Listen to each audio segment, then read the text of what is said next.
যুক্তরাষ্ট্রের নিউ ইয়র্কে শুরু হয়েছে ৮০তম জাতিসংঘ সাধারণ পরিষদ অধিবেশন, যেখানে অংশ নিয়েছেন প্রধান উপদেষ্টা ডক্টর মোহাম্মদ ইউনূস সহ দেশের কয়েকজন শীর্ষ রাজনীতিবিদ। আর এরই মধ্যে এনসিপির সদস্য সচিব আক্তার হোসেনের ওপরে ডিম ছুঁড়ে মারার মতো ঘটনা ঘটেছে। আর এই ঘটনায় একজনকে এখন পর্যন্ত আটক করেছে নিউ ইয়র্ক পুলিশ। আর এছাড়াও জাতিসংঘের নানা কর্মসূচির বিষয়ে বিস্তারিত জানিয়েছেন মাহমুদ রাকিব।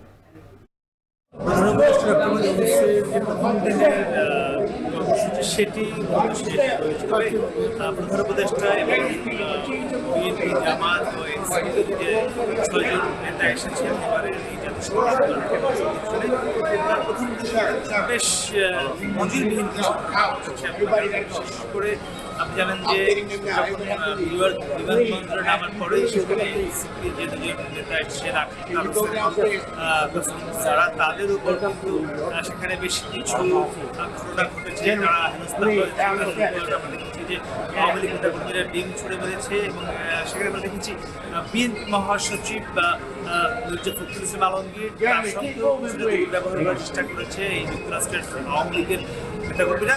সেসব বিষয়ে আমরা কথা বলেছি বিএনপি, জামাত এবং এনসিপি সবার সঙ্গেই, এবং সেখানে আমরা দেখেছি যে তিনটি দলে কিন্তু একটি বিষয়ে তারা একমত হয়েছে যে তারা বলছিলেন যে এই যে ঘটনাটি আজকে ঘটেছে যুক্তরাষ্ট্রের নিউ ইয়র্ক বিমানবন্দরে বাংলাদেশ থেকে আসা এই তিনটি রাজনৈতিক দলের নেতাকর্মীদের সঙ্গে, তারা বলছেন যে এর জন্য মূলত তারা দায়ী করেছেন যুক্তরাষ্ট্রের নিউ ইয়র্কে বাংলাদেশ হাইকমিশন রয়েছে তাদের সমন্বয়হীনতা বা গাফিলতিকে।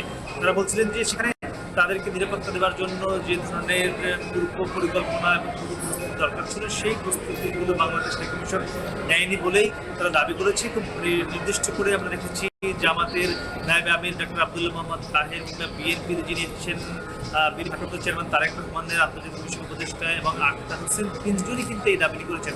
আমরা তারপর আরেকটা বিষয় দেখেছি যে যখন আক্তার হোসেনের উপরে নিক্ষেপ হলো এবং এরপরেই তিনি কিন্তু যে তারা এসে উঠছেন ম্যানহাটনের হায়াত হোটেল, সেখানে এসে তিনি তার যে সেই ডিম মাখানো জামা খুলে তিনি নিচে নেমে এসেছেন এবং তখনও কিন্তু বাইরে আওয়ামী লীগের নেতাকর্মীরা নানান ধরনের স্লোগান দিচ্ছিলেন এবং সেই স্লোগানের অপোজিট স্লোগানের বিপরীত পাশে গিয়েই আমরা নিচ্ছি আক্তার হোসেন আবার তিনি তার দলীয় নেতাকর্মীদের সঙ্গে নিয়ে আওয়ামী লীগ নেতাকর্মীদের সামনেই সেখানে স্লোগান পাল্টা স্লোগানে সেখানে বেশ কিছুক্ষণ উত্তপ্ত ছিল।